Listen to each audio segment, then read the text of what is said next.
So the other day I was consuming some delicious content on YouTube when I came across a compilation of professional gamers just being insanely good at the games they play. Now this made me think, and being careful not to hurt myself during this process, I came up with an idea. Let's commit tax fraud. Let's see how difficult it is to be the best at a video game. Now I thought it wouldn't be fair if I played a game that I played before, so I would need to find a completely fresh game and find a way of proving objectively that I'm somehow the best in that game. So I drew up a quick checklist of things that the game needed to have and found that this game met all the criteria. This, ladies and gentlemen, is Trackmania, an arcade type racing game that is loved by many and hated by consistent bag fumbler. The aim was simple, to get good, and I mean really good. And helping me was... wait. Are you hearing this? It's just me. As I was saying, helping me was psychology. Through psychological mechanisms, tips and tricks, I aim to become the best player in the game. But would this be enough to really secure that #1 spot? Or would reality knock me back into my place and leave me questioning why I attempted this challenge in the first place? Right, so what I'm guessing is that if you're all in the same lobby, you're all trying to go in for the fastest time on the map, which seems quite decent. Decent it sounded indeed. It's decent! However, I would soon not only find out the absolute insane caliber of opponents I would be coming up against, but also the strict time limit I would be operating under. Okay, let's go. Oh, that was a bit slow. Okay, down this and then left. Okay, a bit too much. Right here. Oh my god, there's so many people. What the hell? Oh my gosh. And they're all ahead of me. Great. Oh. Okay, that was a bit of a rough one. And that's across the finish line. So as you guys can see, I started to learn the track and get more confident going around the corners. But to not bore you with this action-packed content, let's take a little deeper look into what is going on in my brain at this point in time. Obviously, it wouldn't be possible to cover all types of neuronal activation happening in my Homo erectus brain during this point, however I can focus on specific parts. And the part that I believe is crucial for me getting better is understanding how my working memory is, well, working. You can think of working memory as a form of short-term memory that you can use whenever you're doing a task that requires some cognitive strain. And straining my cognition was exactly what I was doing when learning these new tracks. So back in the day in 1968, two psychologists by the name of Atkinson and Shiffrin proposed a multi-store memory model. This model, as you can see, contains multiple stores that information passes through in order for it to be stored in our memories. This was cool and all, but you fast forward 6 years to 1974, where two different psychologists by the name of Baddeley and Hitch thought, you know what, fuck this multi-store memory model. Memory is way more complex than this, so we need a different model.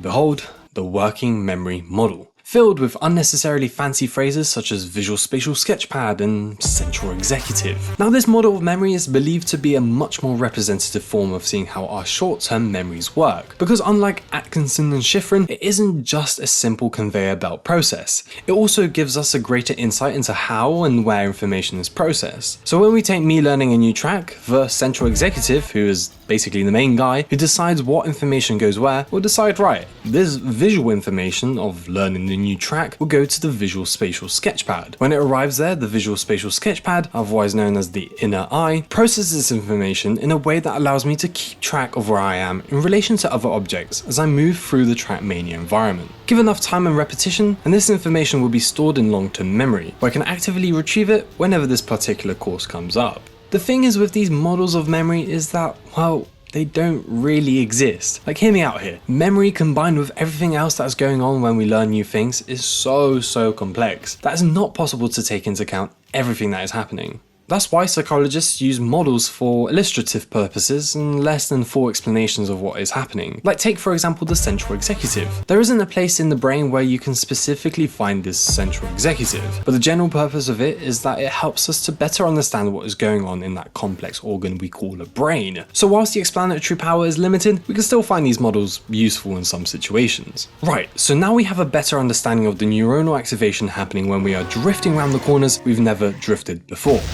And we can now use our newly learnt knowledge to finally perfect the course. But wait, Before we do that, did you know that 99.6% of you are not subscribed to the channel? So, in order to make this number smaller and this number bigger, I'll offer you an irresistible deal. If you press that subscribe button right now, I can promise you a nice stream of absolutely delicious content at your fingertips. All you have to do is subscribe. Ironically, it's a no-brainer. But anyways, announcement over and back to the Australopithecus gamer. Beautiful stuff. Alright, okay, I think I can... Wait, what? No, okay, another go. Oh my gosh. There's a time limit. I didn't realize there's a time limit. I thought you could like pick the maps. Oh yeah, it does say time limit. 7 minutes there.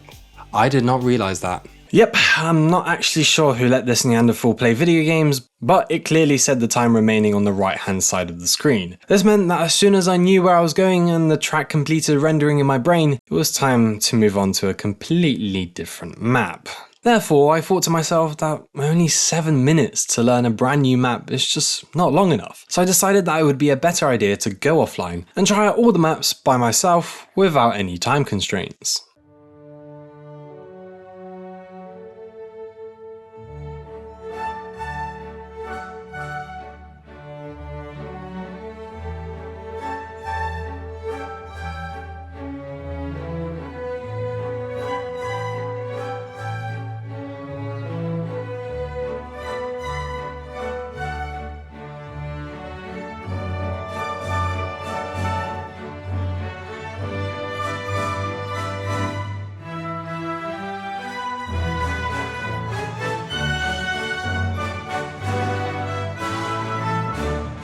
With some hours now behind me in the tracks, I felt more confident in my abilities. The good thing was that I was really picking up on those positive reinforcement cues that Trackmania was providing me. So in some ways I was being a very good rat.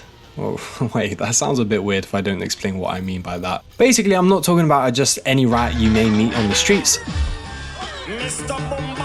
I'm talking about Skinner's rat. Now, Skinner's rat in the late 40s was unfortunately placed in the box where if he pressed a lever, he would either receive an electric shock or some delicious food. The conditions changed slightly across trials, but basically what was found is that through rewarding desirable behaviors, the rat continued to do behaviors that were rewarded and avoided behaviors that resulted in punishment. In my case, however, I was being a good rat by pursuing behaviors that would result in getting a lovely blue box, saying my time was quicker at a certain sector, and avoiding behaviors that would result in the dreaded red box, saying that I was slow and should stop playing the game. Basically the same feeling as a couple hundred volts traveling through your body. Doing this repeatedly with constant accurate feedback made me quicker and quicker every time I completed a lap. But when I was doing this, I came across another problem, something that would make this challenge even more difficult than it initially was. The problem was that the tracks differed in length and time to complete. This meant that tracks that were short in length meant that a lot of people would be completing them very quickly. So milliseconds would be determining who would be the winner and who would be the first person to lose. On the other hand, we had tracks that were much longer in length, which meant that the times would be more spread out across players. However, the room for error was much greater. And that's something I definitely felt the pain of multiple times during my practice. This meant that I had to decide on a handful of maps, both long and short, and I would specialize in and hope that they would come out in the online rotations. So it was back to the drawing board, and like a true gamer, I proceeded to avoid the outdoors in order to get a better lap time.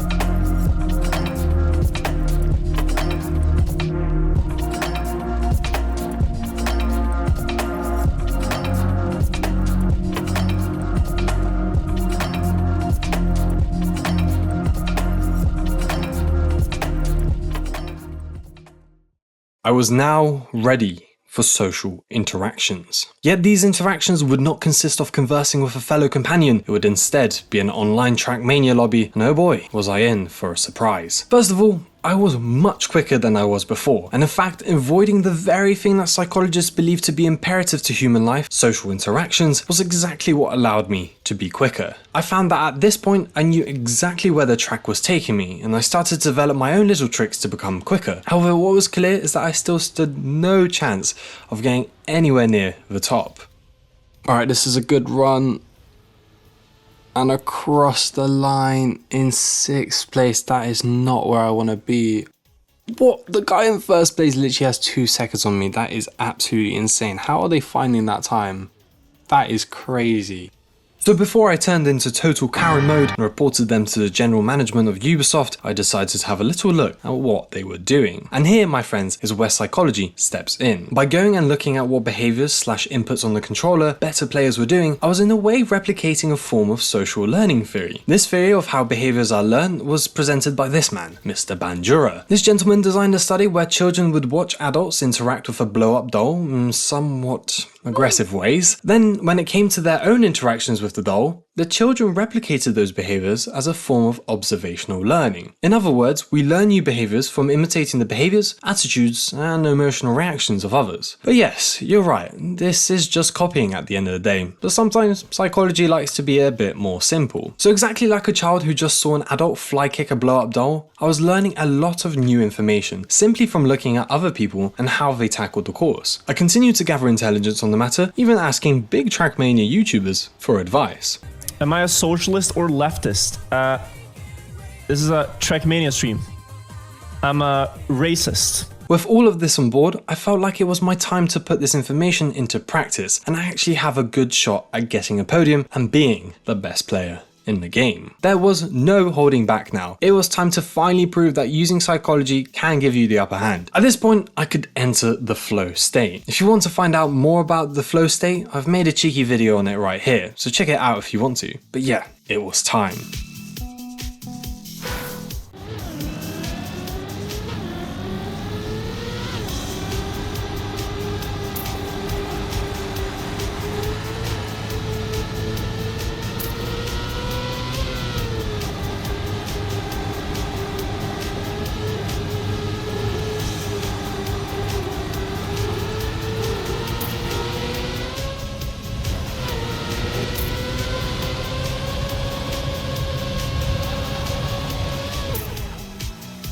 A few moments later. Easy top 3.